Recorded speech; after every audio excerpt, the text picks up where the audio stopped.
हाँ, तो मेरे प्यारे दोस्तों, कैसे हैं आप सभी। मैं आशुतोष सेंगर एक बार फिर आप सभी के सामने हूँ।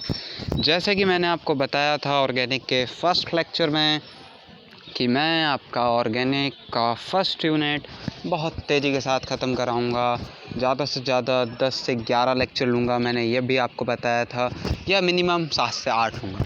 आज हमारा यूनिट फर्स्ट का पहला पार्ट ख़त्म होने जा रहा है, जहाँ मैंने आपको सिलेबस दिखाया था उसका फर्स्ट पार्ट का लास्ट टॉपिक आज रह गया था, एरोमेटिसिटी और हकल्स रूल, जो टॉपिक मैं इस लेक्चर के अंदर कवर करने जा रहा हूँ।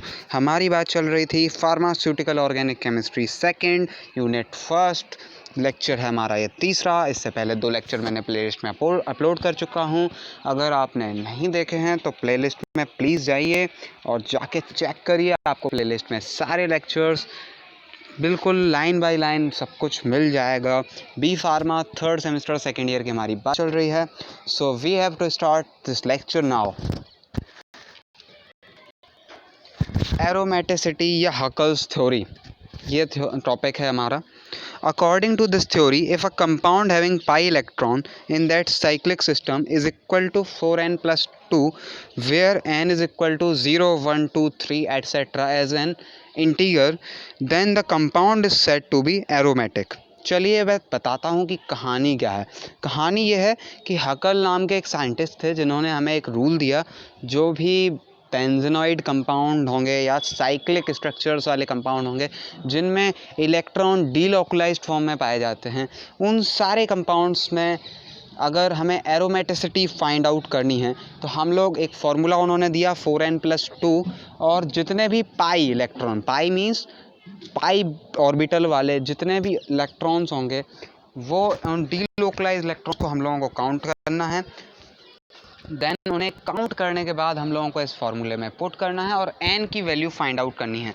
जैसे कि हम लोगों ने 10th तक मैथ पढ़ के रखी है, लगभग 90% और 95% स्टूडेंट्स ने 10th तक मैथ पढ़ी होगी। यदि 10th तक नहीं तो 8th तक तो ज़रूर पढ़ी होगी। तो आपको वहाँ वैल्यू फाइंडिंग तो ज़रूर पढ़ाई गई होगी, और हो सकता है आपको याद भी हो 90 to 95%।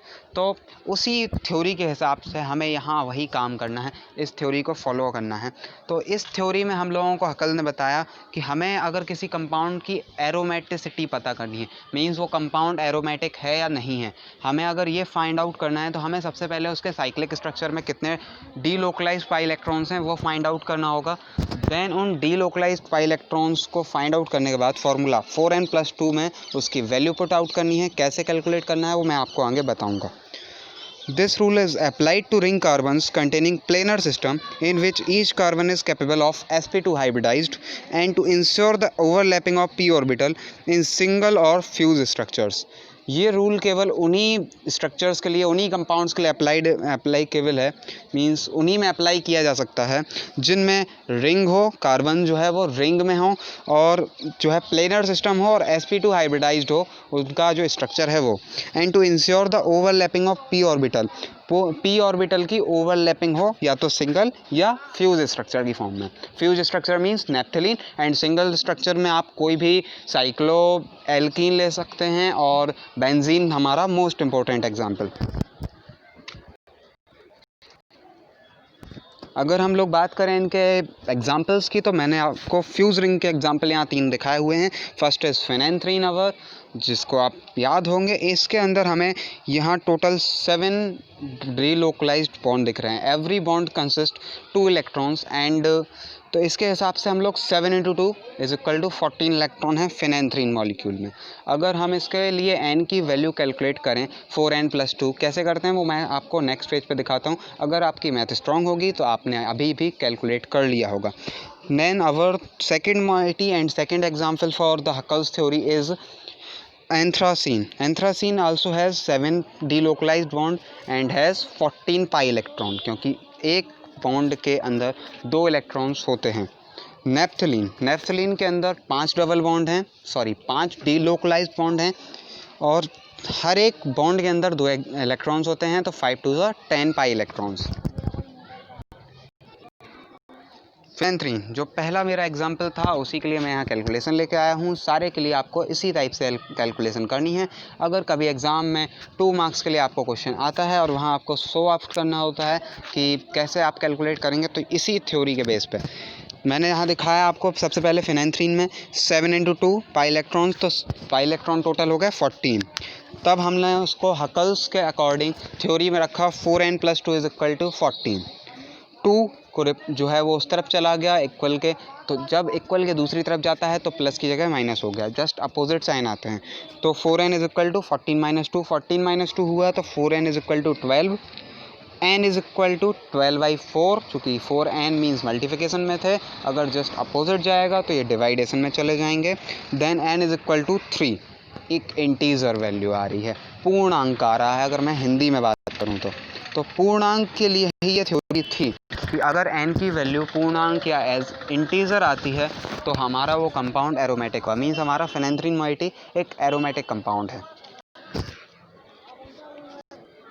अब अभी तक मैंने आपको जो एग्जांपल्स दिखाए थे वो सब बेंजीन रिंग वाले थे, लेकिन अब मैं आपको दिखाता हूँ अदर नॉन बेंजीनाइड। मीन्स ऐसा नहीं है कि एरोमेटिक साइक्लिक कंपाउंड्स केवल बेंजीन रिंग कंटेनिंग ही हो, वो अदर नॉन बेंजीनाइड भी हो सकते हैं। तो यहाँ मैंने आपको पिरिडीन दिखाया है। पिरिडीन के अंदर 3 डीलोकलाइज्ड बॉन्ड हैं, 3 × 2 = 6 पाई इलेक्ट्रॉन्स। 4n + 2 आप कैलकुलेट करेंगे तो n की वैल्यू आएगी 1, कैलकुलेट कर लीजिएगा। मैंने आपको तरीका बताया, बस यही ट्रिक्स तो मुझे बतानी है, इन्हीं ट्रिक्स के बेस पे तो मैं पढ़ाता हूँ। अगर आपको यहाँ मैं आप रट्टा घलवा देता कि हकल्स थ्योरी बस इतनी है 4n + 2, तो आपको कुछ नहीं समझ आता। हो सकता है आप 6 महीने भी उसको याद नहीं रख पाते, बट ये अब आपको लाइफ टाइम याद रहेगा दैट कैसे कैलकुलेट करते हैं, how to calculate, what is aromaticity, कैसे हम लोग साइक्लिक कंपाउंड के लिए एरोमेटिसिटी फाइंड आउट करेंगे। वो सारी चीज़ें मैंने आपको एक लेक्चर के अंदर, इसी वीडियो के अंदर बता दी। शॉर्ट वीडियो है, छोटा सा वीडियो है। देन फ्यूरॉन मोइटी, तो फ्यूरॉन मोइटी के अंदर 2 डबल बॉन्ड हैं और 2 डीलोकलाइज्ड इलेक्ट्रॉन्स जो हैं वो O के उसी रिंग के अंदर फ्यूज़ हैं, मीन्स रिंग में ही इन्वॉल्व हैं। तो हम लोग इसमें भी बोल सकते हैं total 6 delocalised electrons, means 2 × 2 = 4 bonds के और 2 इलेक्ट्रॉन्स अंदर हैं ऑक्सीजन के, टोटल 6। फिर हम लोग कैलकुलेट करेंगे 1 ही आएगा। नेक्स्ट थियोफाइन के लिए भी सेम थ्योरी, नेक्स्ट पायरोल के लिए भी सेम थ्योरी। अब बात करते हैं कंडीशन। हर थ्योरी के लिए कंडीशन होती है, हर एक स्टूडेंट के लिए भी जैसे एक कंडीशन होती है उसी तरह। तो कंडीशंस की अगर मैं बात करूं तो aromatic compounds must contain an cyclic cloud of pi delocalized electron, तो ये ज़रूर होना चाहिए, तभी हम इस थ्योरी को अप्लाई कर सकते हैं। अगर नहीं है तो हमें एरोमेटिसिटी फाइंड आउट करना है, तो वो हमारा अलग टॉपिक होगा, वो इस थ्योरी के अंदर, इस टॉपिक के अंदर नहीं आएगा। अभी आपको वो नहीं पढ़ना है, और मेरे हिसाब से वो अब आपको कभी नहीं पढ़ना है। वो आप तब पढ़ते जब आप BSc केमिस्ट्री से कर रहे होते ऑनर्स।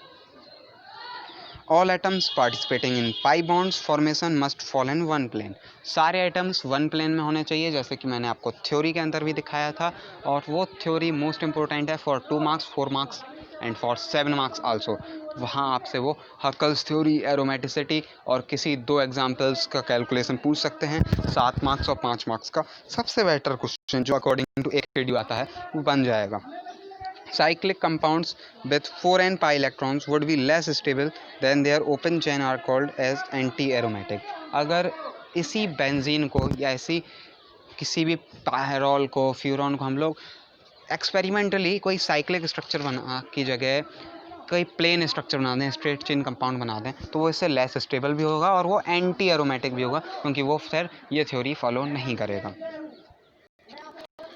देखिए बहुत आराम से मैंने आपको इस लेक्चर के अंदर मेरी ट्रिक्स और मेरे तरीके से बता दिया what is aromaticity, what is Huckel's theory, कैसे कैलकुलेट करते हैं। लाइफ टाइम आपको याद रहेगा। अगर आपको वीडियो पसंद आया हो तो लाइक ज़रूर करिएगा, सब्सक्राइब ज़रूर करिएगा, और ज़्यादा लेक्चर्स आपको अगर चाहिए हैं तो। और यही सब यहाँ लिखा हुआ है। Thanks for watching, subscribe my channel, comment me for any query. और अगर आपको नोट्स चाहिए हैं तो, क्योंकि इस टाइम यूट्यूब में एक टेक्निकल एरर चल रही है, जिस वजह से मैं आपको आपके कमेंट्स के रिप्लाई नहीं दे पा रहा हूँ, और मे भी कुछ स्टूडेंट्स को कमेंट करने में भी प्रॉब्लम हो रही हो, तो वो मुझे डायरेक्टली हाइक पे या व्हाट्सएप पे 9140403649 मेरा नंबर है, उस पर सीधा मैसेज कर सकते हैं। मैं आपको अपने व्हाट्सएप या हाइक ग्रुप में ऐड कर लूँगा, जो कि नए अभी बने हुए हैं। घर में रहें, स्वस्थ रहें, क्योंकि कोरोना काल है। लाइक दिस वीडियो, पहले बोला, और अपने दोस्तों के साथ शेयर करके मुझे मोटिवेट ज़रूर करिएगा, क्योंकि जब मैं मोटिवेट होऊंगा तभी मैं और वीडियोस आपके लिए ऐसी ट्रिक्स के साथ लेकर आ पाऊँगा। मैंने यहाँ आपको बहुत ही प्यार से और बहुत ही अच्छे तरीके से अकल थ्योरी बताई है। इसी के साथ हमारा पहला पार्ट कंप्लीट हुआ। सेकंड पार्ट है हमारा यूनिट फर्स्ट का, reactions of benzene, sulphonation, nitration, halogenation, वो तीनों, और उसके बाद फ्रीडल्स क्राफ्ट, एल्काइलेशन, एसाइलेशन और उसकी लिमिटेशन। मैं वो तीनों, वो पूरा पार्ट एक या दो लेक्चर के अंदर कंप्लीट करूँगा। ट्राई करूँगा एक ही लेक्चर के अंदर कंप्लीट करूँ, क्योंकि रिएक्शंस के लिए मुझे आपका मैकेनिज्म समझाना पड़ेगा, और उसके लिए जो माइंड सेटअप रखना है वो एक ही लेक्चर में बनाना बहुत मुश्किल होगा। और आप लोग भी अपना माइंड सेटअप पेन और पेपर लेकर आइएगा ज़रूर, क्योंकि वो मैकेनिज्म आपको तुरंत लिखना भी पड़ेगा, और नोट्स तो मैं बाद में देता ही देता हूँ, लेकिन ऑर्गेनिक आप जितनी प्रैक्टिस और जितना लिखेंगे उतनी ही आपको अच्छे से आएगी। बाकी ट्रिक्स तो मैं देता ही रहता हूँ। इसी के साथ thank you for watching this video, और मिलते हैं अगले लेक्चर में भाई। अभी तो और भी बहुत सारी लंबी जर्नी करनी है, हमें स्टार्ट किया है अभी तो। ठीक है, थैंक यू।